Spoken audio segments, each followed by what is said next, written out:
2 Coríntios, capítulo 12. A visão de Paulo. É necessário que eu continue a gloriar-me com isso, ainda que eu não ganhe nada com isso. Passarei as visões e revelações do Senhor. Conheço um homem em Cristo que há 14 anos foi arrebatado ao terceiro céu. Se foi no corpo ou fora do corpo, não sei. Deus o sabe. E sei que esse homem, se no corpo ou fora do corpo, não sei, mas Deus o sabe, foi arrebatado ao paraíso e ouviu essas coisas indizíveis, coisas que ao homem não é permitido falar. Nesse homem me gloriarei, mas não em mim mesmo, a não ser em minhas fraquezas. Mesmo que eu preferisse gloriar-me, não seria insensato, porque estaria falando a verdade. Evito fazer isso para que ninguém pense a meu respeito mais do que em mim vê ou de mim ouve. Para impedir que eu me exaltasse por causa da grandeza dessas revelações, foi-me dado um espinho na carne, um mensageiro de Satanás para me atormentar. 3 vezes roguei ao Senhor que o tirasse de mim. Mas ele me disse: minha graça é suficiente para você, pois o meu poder se aperfeiçoa na fraqueza. Portanto, eu me gloriarei ainda mais alegremente em minhas fraquezas, para que o poder de Cristo repouse em mim. Por isso, por amor de Cristo, regozijo-me nas fraquezas, nos insultos, nas necessidades, nas perseguições, nas angústias. Pois quando sou fraco, é que sou forte. A preocupação de Paulo com os coríntios. Fui insensato, mas vocês me obrigaram a isso. Eu devia ser recomendado por vocês, pois em nada sou inferior aos superapóstolos, embora eu nada seja. As marcas de um apóstolo, sinais, maravilhas e milagres, foram demonstradas entre vocês com grande perseverança. Em que vocês foram inferiores às outras igrejas, exceto no fato de eu nunca ter sido um peso para vocês? Perdoem-me esta ofensa. Agora, estou pronto para visitá-los pela 3ª vez, e não lhes serei um peso, porque o que desejo não são os seus bens, mas vocês mesmos. Além disso, os filhos não devem juntar riqueza para os pais, mas os pais para os filhos. Assim, de boa vontade, por amor de vocês, gastarei tudo o que tenho e também me desgastarei pessoalmente. Visto que os amo tanto, devo ser menos amado? Seja como for, não lhes tenho sido um peso. No entanto, como sou astuto, eu os prendi com astúcia. Porventura, eu os explorei por meio de alguém que lhes enviei? Recomendei a Tito que os visitasse, acompanhado de outro irmão. Por acaso Tito os explorou? Não agimos nós no mesmo espírito e não seguimos os mesmos passos? Vocês pensam que durante todo esse tempo estamos nos defendendo perante vocês?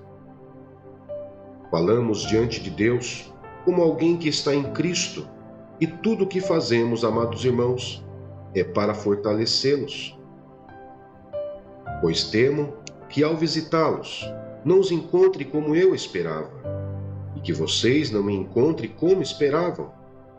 Temo que haja entre vocês brigas, invejas, manifestações de ira, divisões, calúnias, intrigas, arrogância e desordem. Receio que ao visitá-los outra vez, o meu Deus me humilhe diante de vocês e eu lamente por causa de muitos que pecaram anteriormente e não se arrependeram da impureza, da imoralidade sexual e da libertinagem que praticaram. João, capítulo 3. O encontro de Jesus perguntou Nicodemos. Havia um fariseu chamado Nicodemos, uma autoridade entre os judeus. Ele veio a Jesus à noite e disse: Mestre, sabemos que ensinas da parte de Deus, pois ninguém pode realizar os sinais milagrosos que estás fazendo, se Deus não estiver com ele. Em resposta, Jesus declarou: Digo-lhe a verdade, ninguém pode ver o reino de Deus se não nascer de novo. Perguntou Nicodemos: Como alguém pode nascer sendo velho? É claro que não pode entrar pela segunda vez no ventre de sua mãe e renascer. Respondeu Jesus: Digo-lhe a verdade. Ninguém pode entrar no reino de Deus se não nascer da água e do Espírito. O que nasce da carne é carne, mas o que nasce do Espírito é Espírito. Não se surpreenda pelo fato de eu ter dito: é necessário que vocês nasçam de novo. O vento sopra onde quer. Você o escuta, mas não pode dizer de onde vem, nem para onde vai. Assim acontece com todos os nascidos do Espírito. Perguntou Nicodemos: Como pode ser isso? Disse Jesus: Você é mestre em Israel e não entende essas coisas? Asseguro-lhe que nós falamos do que conhecemos e testemunhamos do que vimos. Mas mesmo assim vocês não aceitam o nosso testemunho. Eu lhes falei de coisas terrenas e vocês não creram. Como crerão se lhes falar de coisas celestiais? Ninguém jamais subiu ao céu, a não ser aquele que veio do céu, o Filho do Homem. Da mesma forma como Moisés levantou a serpente no deserto, assim também é necessário que o Filho do Homem seja levantado, para que todo o que nele crer tenha a vida eterna. Porque Deus tanto amou o mundo, que deu o seu Filho unigênito, para que todo o que nele crer não pereça, mas tenha a vida eterna. Pois Deus enviou o seu Filho ao mundo, não para condenar o mundo, mas para que este fosse salvo por meio dele.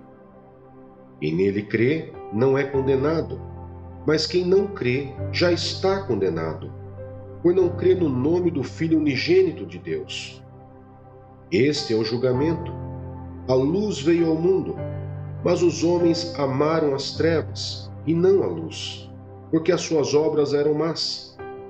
Quem pratica o mal odeia a luz e não se aproxima da luz, temendo que as suas obras sejam manifestas.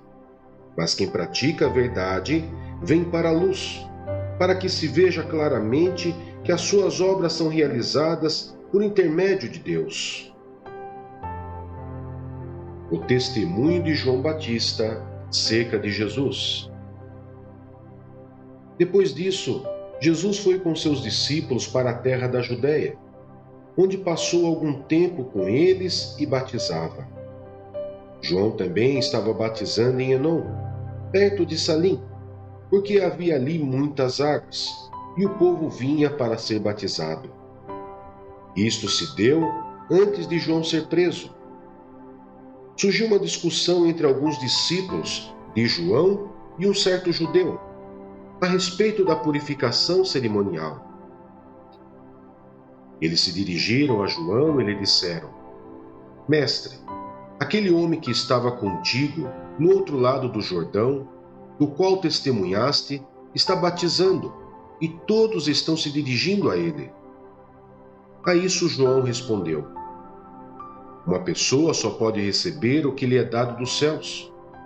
Vocês mesmos são testemunhas de que eu disse: Eu não sou o Cristo, mas sou aquele que foi enviado adiante dele. A noiva pertence ao noivo. O amigo que presta serviço ao noivo e que o entende e o ouve, enche-se de alegria quando ouve a voz do noivo. Esta é a minha alegria, que agora se completa. É necessário que ele cresça e que eu diminua. Aquele que vem do alto está acima de todos. Aquele que é da terra pertence à terra e fala como quem é da terra. Aquele que vem dos céus está acima de todos. Ele testifica o que tem visto e ouvido, mas ninguém aceita o seu testemunho.